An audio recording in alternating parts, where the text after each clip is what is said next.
You need to catch this story here about the SNAP benefits. Now, I don't know how many of you are affected by this. SNAP boosts kept millions out of poverty during COVID. Now they're gone. This is a big issue. Supplements to the program ended March 1st without an off-ramp. People are scrambling to fill the gap. So there are food banks that are in action as well. While food prices remain stubbornly high due to inflation, a program expansion that has served as a life raft since the early days of the pandemic has ended, leaving people scrambling to fill the gap left behind.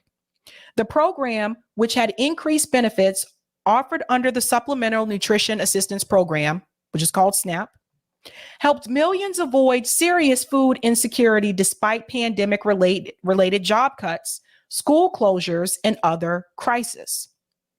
SNAP boosts ended Wednesday as part of the government's wind down of the pandemic federal assistance programs, returning benefits close to levels seen near the start of the pandemic. At 6.4%, inflation is still high, affecting the most basic necessities.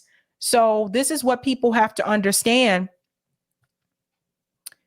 Decreasing SNAP benefits, first of all, in itself is ridiculous. That's not fair.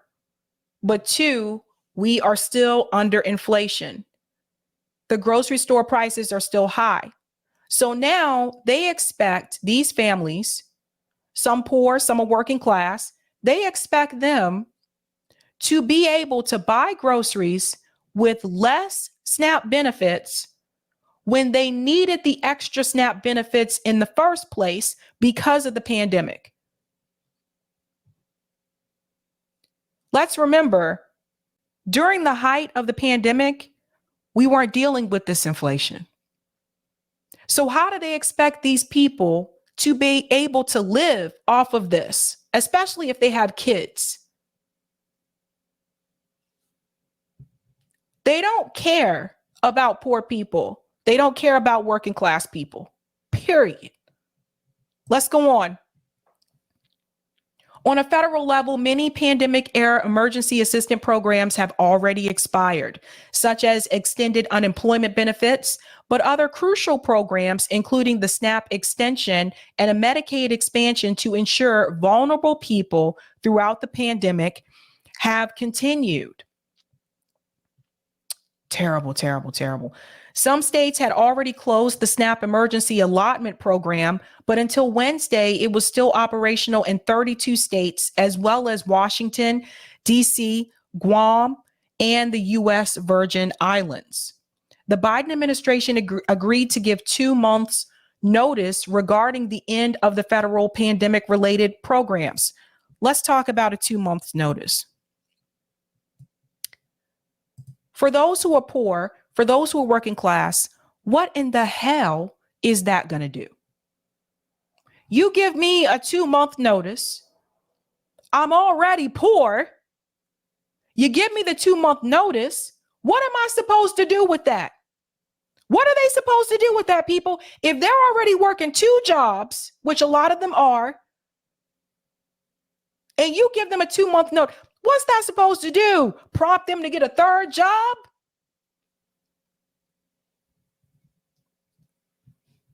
Two months notice for you to go take out a payday loan, which are only in those poor communities, by the way. You don't see payday loans in the burbs. And that's what some of them are going to do. I've already spoken to people. That's what some of them are going to do. Go take out a payday loan so they can put groceries on the table. And then you end up paying back more than what you borrowed because those places are predatory lenders. That's also why they thrive in poor communities. 2 months notice. Let's go on. Congress ended the SNAP emergency allotments at the end of February as part of the budget bill passed in December. Now, I want to remind you, in December, Republicans did not have control of the House. So for anybody coming to me and saying, well, the Republicans have control of the House, this happened in December. This is when Democrats were still trying to get a bunch of things passed before Republicans took control of the House. That was a part of that. So they passed this budget bill where they can actually increase the military budget to over $800 billion. But once again, they are taking money from social programs to help poor people. They don't want to cut back against defense spending, but they can cut back against giving you money, putting money in your pocket so you can put food on the table. And that's regardless who's in office, by the way. That happens under a Democrat president and a Republican president. Don't we have a Democrat president right now? Didn't we have a Democrat-led House in December? Let's go on.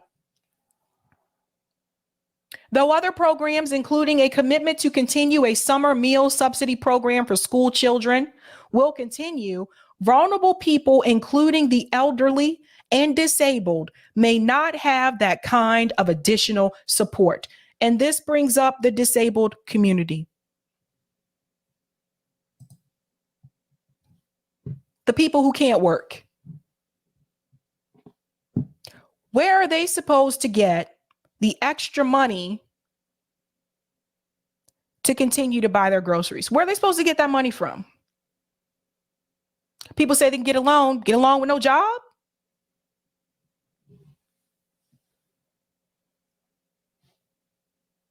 And what has been happening and what I think is going to continue to happen is people are going to start putting more items on their credit cards. So you see, it's a win for the credit card companies. And if it's a win for the credit card companies, it's a win for the banks. And that's what this all goes back to. The wins are not really for the people.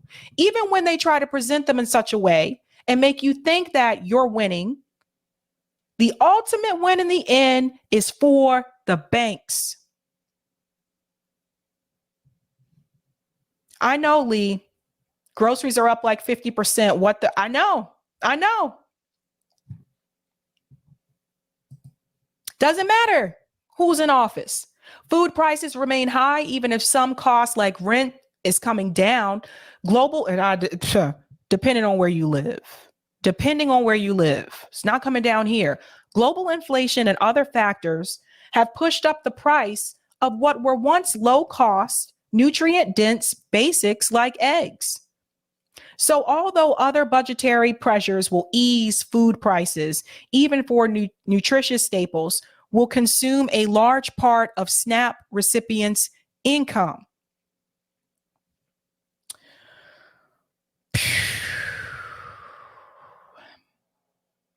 You know what the increase allowed some people to do? There are some people that live in towns that are called food deserts. A food desert is a place that doesn't have an actual grocery store, but they do have like a Walgreens, a Rite Aid. They have these convenience stores. And so what will happen is oftentimes people will get their groceries from those convenience stores, which usually doesn't consist of much healthy options. But when you give people more money for food, now they have the opportunity to, okay, maybe I can leave town, go to the nearest town that has a grocery store, and maybe I can buy some healthier options. Now, not so much, because we all know the cheapest food are foods that are processed foods. Junk food, TV dinners, things like that. And I want to touch on this piece here, and then I'm going to go to the video. In recent months, the SNAP supplements provided an additional $3 billion per month in assistance for recipient households, according to a February report from the Center for Budget Policy and Priorities. But the abrupt end to the benefits program means that states didn't have the time to help beneficiaries ensure they receive the maximum allowed benefit by properly documenting other expenses like housing and medical costs, or to help them figure out alternatives. I want you to see what this looks like in real time. And then I'll go to what Pramila Jayapal had to say about this. Here's a family that is on SNAP benefits. I want you to see how they're going to be affected by this. Are we ready? Yeah! Jessica Ramos is a single mom. Feeding her 6 kids has always been a struggle. What do you think about when you go to bed at night? Well, if we're going to be okay for the next week. Her family is among more than 42 million Americans who receive SNAP benefits, what used to be known as food stamps. During the pandemic, the government boosted those benefits. Jessica received an extra $300 a month. They came in handy. They really did. The prices are going so high that we need them. These benefits kept 4.2 million people out of poverty and reduced child poverty by 14%, according to kept people out of poverty and reduced child poverty by 14%. So that bragging right that Rokana likes to state, that Pramila Jayapal likes to state about, we cut child poverty in half. None of that matters anymore. None of it. And I said back then, that's not a bragging right. You still have half of the child population that is still in poverty. Stop bragging. Doesn't matter anymore. So the poverty rate is going to increase again, which is already still high. And what are people going to do for food if they don't have enough money and these grocery store prices are high? That can increase theft. This is another example to show you how a lot of crime is poverty driven. Let's go on. the Urban Institute. But this month marks the end for those expanded benefits because of a provision in last year's omnibus spending bill. The scary part for the next month, how are we going to live? What's going to happen? What are the sort of decisions you're going to have to make to keep feeding your kids? That was so hard. Either pay a bill or go buy some groceries. That's where you're at. Yes. This is the reality for a lot of people in this country. That's the thing that I think some people don't understand. Pay a bill or buy food. Do I keep the lights on or do I feed my kids?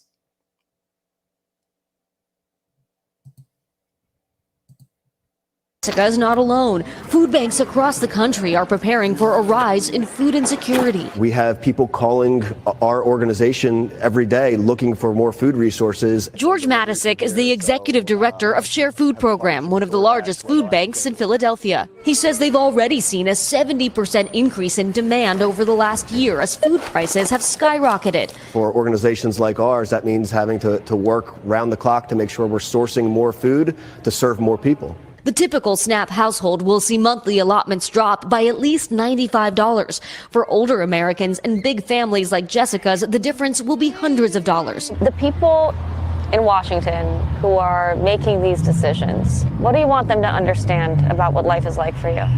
For them to put themselves in our shoes, that we really are struggling out here. So please just consider, think about the children, mostly the children. Dasha Burns, NBC News, Philadelphia.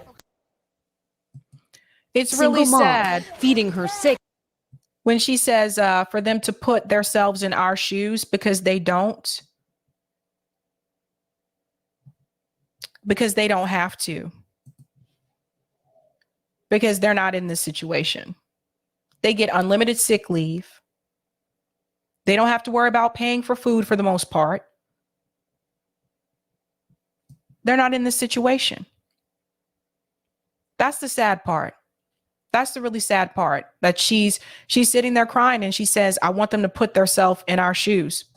They're not going to. Now, Pramila Jayapal, she made a statement about this in reference to the SNAP benefits. Let's hear what she had to say.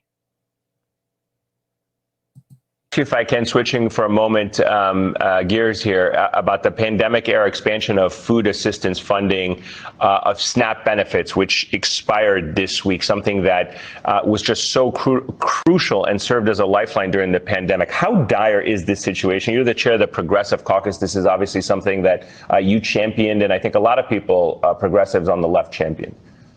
This is dire. And I just want to make clear for anyone who's listening, SNAP is the Supplemental Nutrition Assistance Program. This is the money that gets food to people who are hungry. And what we saw during the pandemic is by extending SNAP benefits, by adding the child tax credit, we were able to cut poverty, child poverty, in half. What I tell you, they're always bragging about that. There's that bragging point. We cut child poverty in half. Pramila, weren't you sitting in the House when this budget bill passed in December? Weren't you sitting in the House?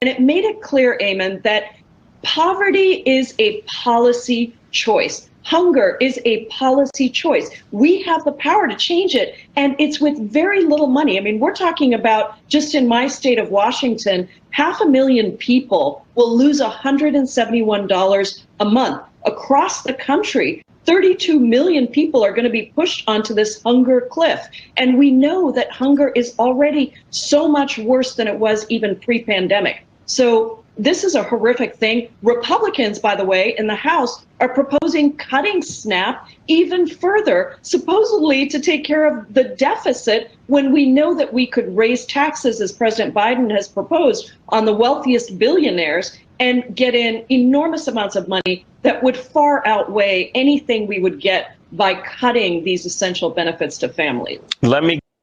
But Republicans want to cut it even further, but the Democrats cut it too.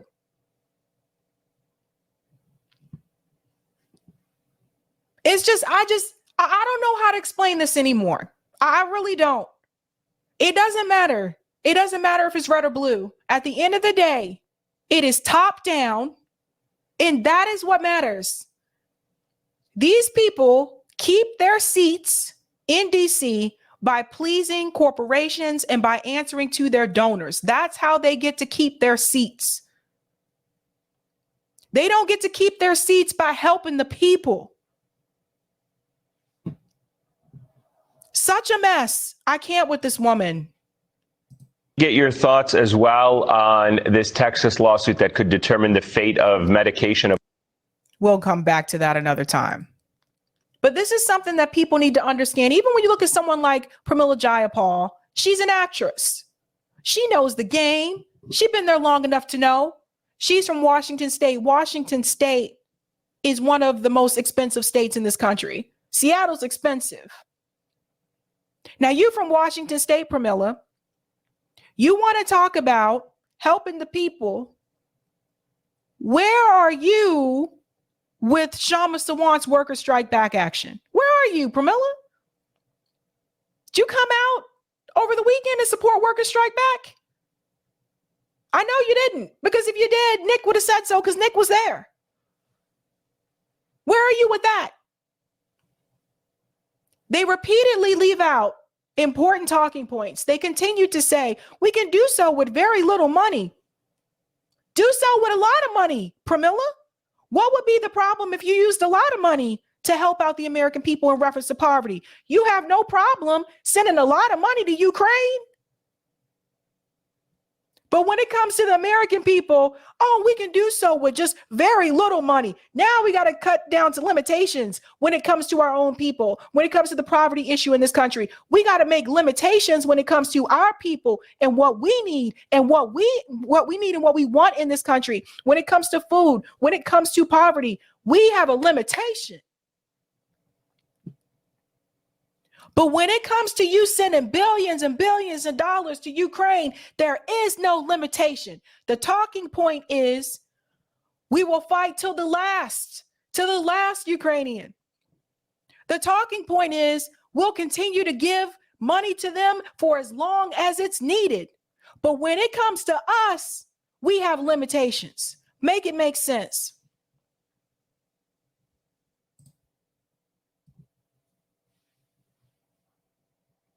Somebody clip that if you want to.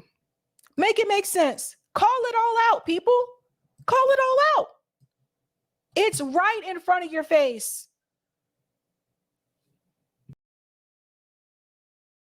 Flash Flood says SNAP decrease when food prices are going crazy. Absolutely. I'm telling you, I really do believe, I'm not kidding. Do not be surprised if this is some ploy, some type of population decrease ploy that they're trying to do. I do not believe they really want to help poor and working class people. I don't believe that. They'll keep us around, keep you around as long as they need you. If they really wanted to help poor and working class people, everybody in this country would have health care. Thank you for the super chat, Rosie. That is just such gross, disrespectful behavior. Thank you for the super chat, Cryosynth. Rashida only cares about brown nose, if you know what I mean. Optimism says SNAP never intended to fully feed people. So many go hungry even when the program is fully funded. Also, many adults on SNAP have work requirements. Thank you for the super chat, Delthea. Temporary aid doesn't lift anyone out of poverty any more than an umbrella stops the rain. JB, many of us have to get loans with our disability benefits. Many of us can't get credit cards either. So we have to overdraft. Get charged overdraft fees, which I've always said overdraft fees is, for me, is just another way for banks to make more money. The banks can cover that. They don't need to charge people overdraft fees. Husband says, by the way, when I worked at Dollar General, all my coworkers were on food stamps. Company didn't pay enough. One of the girls was homeless. I believe that. And Delthea says, no, these people didn't cut poverty. Don't say that. Getting a vacation doesn't mean you never have to work again.